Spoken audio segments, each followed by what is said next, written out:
ser la esposa de un hombre íntegro. O sea, no, hombre, no. Nos carcajeábamos porque conocemos a 2 o 3 personajes que también se tienen en alta estima. Y los veíamos miembros aquí. De la política. Sí, los veíamos reflejados aquí, ¿no? Ver, se ven en el billar, ¿no? Se ven en los prostíbulos, en los hoteles. Pero siempre yo haciendo cosas muy cabales y respetables, dice, ¿no? En general. No hay poesía, no hay figuraciones, no hay simbolismo, no hay costumbrismo, no hay nada. Simple, llana, burla y una sátira de la política y de los partidos políticos, la guerra, ¿no? Sin dejar la profundidad en el análisis, la profundidad y la originalidad en la expresiva. Y luego tiene una nota explicativa para los ignorantes en materia de historia de México. Y yo, mira, me hizo una nota. Y obviamente que no les cae bien a los historiadores, claro, porque ¿cómo se va a burlar de la historia? Porque la historia es algo sagrado. Sí. Y tampoco les cae bien a los literatos. Porque no tiene poesía, no tiene... Porque no obedece a sus normas, ya se terminó. Es que miren, déjenme les digo algo. Ordinariamente siempre ponemos el cronómetro, pero ahorita no lo puse, entonces no sé cuánto tiempo. Solo es al tanteo esto.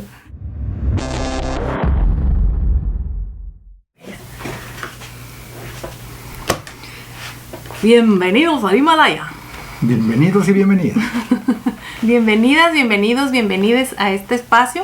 En esta ocasión tenemos que hablar de Los Relámpagos de Agosto de Jorge Ibargüengoitia. Este no era el plan, otra vez Rayuela se nos está resistiendo. Se nos atravesó en el camino. Ibargüengoitia se nos atravesó, en la mañana empezó Rigo a reírse de forma desolotada mientras estaba leyendo y le dije, pues ¿qué traes? Y empezó con una lectura y ya, nos la aventamos ahorita, ¿no? Es una lectura muy sencilla, Es el primer libro que leemos en colectivo, en voz alta. En voz alta lo leímos ahora, así que si se nos salen algunos gallos, pues es porque no tenemos la voz educada. Bien, muy bien. Si quieres, empiezo. Dale, ¿no? De que tú platícanos de Jorge, yo más o menos platico de qué se trata, aunque no me queda muy claro, pero bueno, pues a ver qué sale. Bien, muy bien. Bueno, yo quisiera compartirles un par de chismes, ¿no? Solo tenemos un libro, entonces nos vamos a estar quejando. No, está bien. Ese libro se publicó en el año de 1964 y se publicó porque ganó uno de los premios más importantes de América Latina sobre literatura, que es la Casa de las Américas en Cuba. Es el gran premio. Ese premio se estableció desde el 59 con el triunfo de la Revolución Cubana. Entonces es el gran premio, ¿no?, de los escritores en América Latina. Bueno, pues Ibargüengoitia lo gana ese año con esta novela, es su primera novela. Pero no significa que Ibargüengoitia fuera un improvisado, nada más quisiera yo decir esto. Ibargüengoitia no estudió letras, él es un ingeniero, minerólogo, estudió en ingeniería. Y entonces desde Guanajuato, bueno, para que ustedes se den cuenta, pues, lo complejo es, autodidacta. Y él inició su carrera en las artes con teatro, él era un dramaturgo, pues, hacía teatro en la UNAM, a contrapelo de su familia y las expectativas que tenían todos los guanajuatenses de un ingeniero, ¿no?, en minas. Entonces desafías los designios de su contexto y se dedica al teatro. Y esta es la primera novela con la que decide incursionar en la literatura propiamente hablando. Entonces no vemos a un inexperto, y creo que todos conocieron a Ibargüengoitia, aunque es un escritor muy secundario, yo diría, no es de los consagrados. Eso habría que ver por qué, ¿no? Porque él no se le considera de los consagrados, que para mi gusto sí lo es. Pero habría que decir que lo conocemos porque tuvo una editorial en la revista Proceso, en las revistas que lo invitó Julio Etcherer a hacer una editorial semanal, y una de las más simpáticas y más leídas que hubo en México. Entonces conocemos muchos, tenemos varios tomas de sus editoriales. Y entonces, para mi gusto, es un autor muy original, ¿no? Uh-huh. Bueno, yo diría, ¿de qué se trata Los Relámpagos de Agosto? La verdad es que no estoy preparada para esta pregunta, porque ya hemos establecido como un formatito así, ¿no? No estoy preparada para resolver esta pregunta, porque gracias a mis maestras y mis profes de historia, tengo ahí como que una resistencia muy peculiar a estos acontecimientos, ¿no? Entonces, es una novela histórica, yo diría, es una novela histórica, pero tiene una peculiaridad, ¿no? No nos pudimos nosotros tampoco resistir a hacer comentarios mientras la estábamos leyendo. Entonces comentábamos, ¿es una novela histórica o no? Yo diría, sí, es una novela histórica, igual que Los Pasos de López, también. Sí, claro. Pero es una historia, es una sátira, es una burla, es una narrativa que nos va contando los acontecimientos que hay en la cotidianidad de aquellos personajes históricos que todos y todas nos enseñan a idealizar, ¿no? Es decir, cuando pues te dan clases de historia, tú ves a Miguel Hidalgo, ¿cómo crees que se le iba a cruzar el padre de la patria, ¿no? Un mal pensamiento, ¿no? Cuando Ibargüengún te dice, no, es que el cabrón llegó con la sotana toda revolcada porque se metió unas borracheras, ¿no? Para empezar. Sí. Entonces humaniza a los personajes históricos. Desacralizar la historia, ¿no? Los grandes acontecimientos históricos. Exacto, porque luego solemos acercarnos a la historia a través de documentos, libros, que son como muy fácticos y muy solemnes, y eso de pronto hace como crear cierto miedo, cierta predisposición, ¿no? a eso. Bueno, no, pues yo digo por parte de muchas personas que yo conozco. Sé que hay otras que tienen como naturalmente pues sienten un apego por la historia, ¿no? Pero bueno, creo que en muchas ocasiones la escuela se encarga de que le saquemos la vuelta, ¿no? Esa novela, si quieres un poco te ayudo, interrumpiéndote. Se trata de un pedazo muy pequeño de la historia. Ajá. Si acaso es unos cuantos meses. Del año de 1929, quiere decir. Y los personajes, pues son los personajes del México posrevolucionario. En realidad los personajes reales son, los protagonistas es Obregón, ¿no? Obregón, el asesinato Obregón de Calles y la fundación del PRI. Por cierto, es eso, es la fundación del PRI en el transcurso de unos cuantos días, ¿no? Como sea. Y una rebelión inventada un poco ahí, que llena de ficción. Pero entonces para hablar sobre un momento muy importante en la historia de México, nada más y nada menos que la fundación del Partido Revolución Institucional, ¿no? Ajá. Con otras siglas. Un partido, sí, les mete ahí, le cambian los nombres de algunos personajes, otros sí aparecen ahí, unos lugares también les cambia el nombre, otros sí aparecen, ¿no? Lo que habría que decir, yo digo, ¿por qué esta novela es muy otra? Porque yo creo que ha sido muy ingrato a la comunidad de intelectuales, de literatos, en marginar tanto a Ibargüengoitia, porque si es de 64, estamos hablando que es contemporáneo, o sea, es de la misma generación de García Márquez, del boom, de Cortázar, de Carlos Fuentes. Y si ganó la Casa de las Américas, ¿por qué ha sido tan invisibilizado? ¿Por qué ha sido tan invisibilizado? Bueno, si alguien sabe, platíquenos, porque nosotros no nos da. Pues yo digo que es un escritor muy otro, por la novela, ¿no? Y sus novelas. Tiene muy poquitas novelas, quiero decirles. Tiene como unas 5 novelas. Esa es la primera, Relámpagos de Agosto. Y luego viene una sobre los 2 crímenes, las muertes, que también fue una historia real. La muerte de unas prostitutas en Guanajuato. Y luego Estas ruinas que ves. Y Los Pozos de López, que es la última. Y Maten a León, que es una historia sobre un dictador. Bueno, son pocas novelas, son 6 novelas, pocas novelas. Y quiero decirles que murió de manera muy prematura, porque murió en un accidente aéreo, en un avión. Se estrelló el avión, iba a una convención en España y se estrelló. Entonces murió de manera muy prematura y qué lástima, o sea, una pena, porque era realmente un personaje único. Pienso que estas novelas, particularmente la que estamos comentando, pero todas las demás tienen algo de eso. Es una novela muy otra porque es muy atractiva, es irónica, sarcástica, pero es una novela que no es descriptiva, no se pierden descripciones, va a los acontecimientos, y creo que recoge mucho lo más sabroso, yo creo que lo más rico del teatro, porque es hay que atrapar, hay que mantener la atención del lector, hay que desenvolver el nudo, y el nudo está prácticamente el asunto lo que decimos el misterio, ¿no? O sea, es un maestro del misterio, porque permanece el misterio durante todo el relato y no se va a desenredar hasta el final, ¿no? Y de manera cómica, ¿no? Sí. Bueno, empieza comiquísimo aparte, porque habrá que decir que es una autobiografía de un generalísimo que fue acusado de, pues, un montón de cosas, ¿no? Que de traición, que de cobarde, que de un montón de cosas.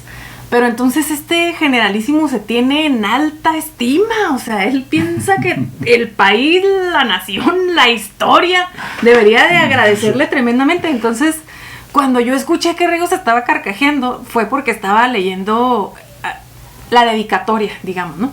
Supongamos que ustedes están leyendo la autobiografía de un general de división.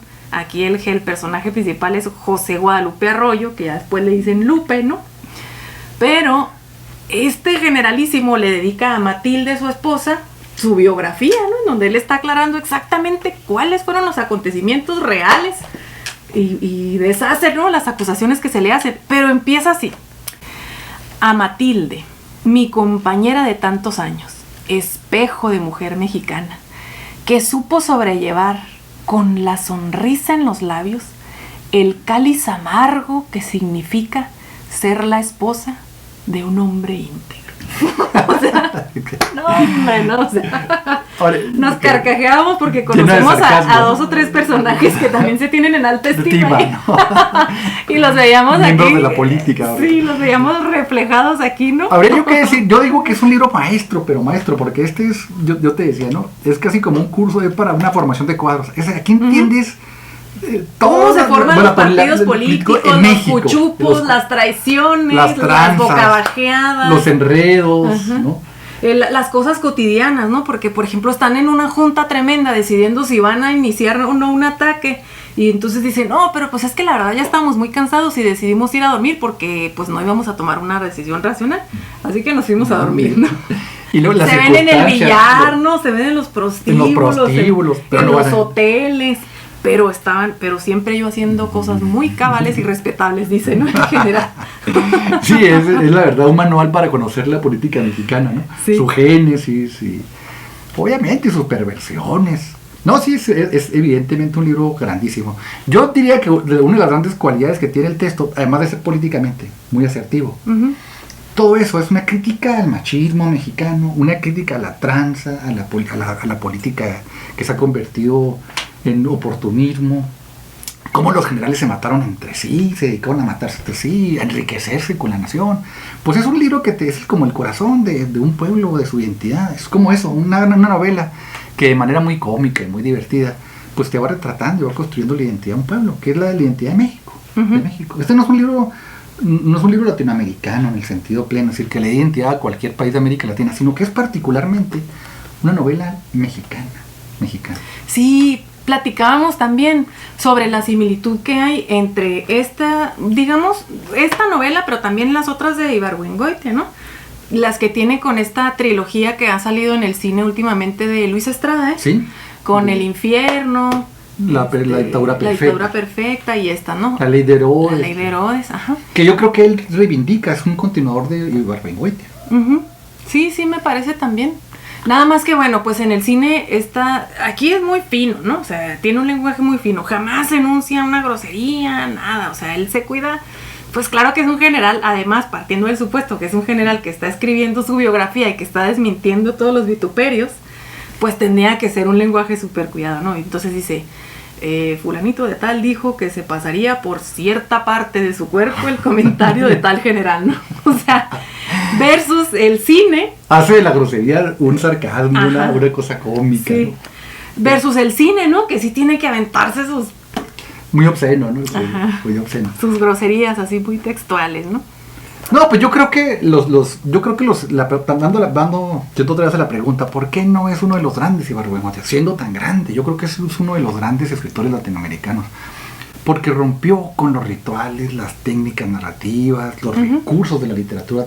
Si tú lo comparas con la gran novela que comentamos la vez pasada, que es El Pedro Páramo, que está lleno de poesía, lleno que además de son como contemporáneos, ¿no? Que, sí. Están retratando la misma época. No tiene ningún recurso clásico de la literatura en esta novela. Es una novela que va a los hechos. No hay poesía, no hay figuraciones, no hay simbolismo, no hay costumbrismo, no hay nada.